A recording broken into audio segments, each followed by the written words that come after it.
আজকের রেসিপি খুবই একটা সাধারণ ঝোল, একটু সবজি দিয়েছি, কিন্তু এটা খুব পুষ্টিকর, শরীরের পক্ষে একটু উপকারী, কিন্তু খুবই কমন আর খুবই সহজভাবে রান্না করেছি।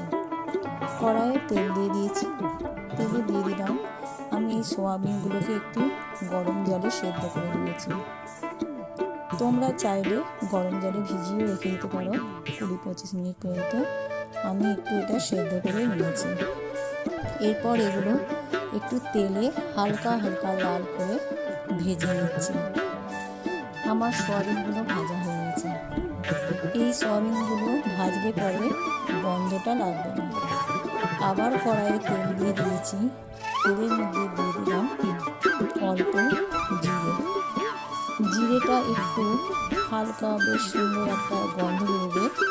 তারপরে আমি দিয়ে দিলাম লম্বা লম্বা করে কেটে রাখা পটল। আমি এতে দিয়েছি আলু, পটল, সয়াবিন দিয়ে ঝোল। তোমরা চাইলে আরও নানা রকম সবজি দিতে পারো। আমি সবজি আমার ছিল না বলে আমি দিইনি।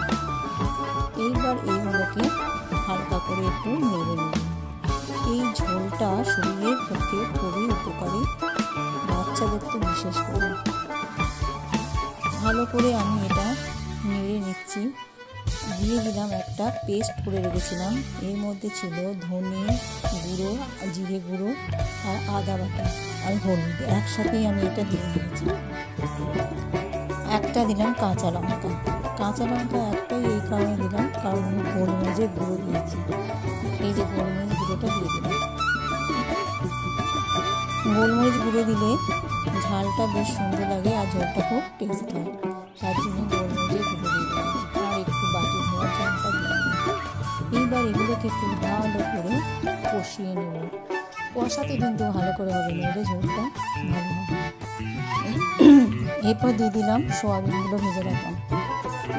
এগুলো একসাথে ভালো করে একটু নেড়ে নেব সুন্দর করে, যেন কোনো রকম মশলার গন্ধ না থাকে।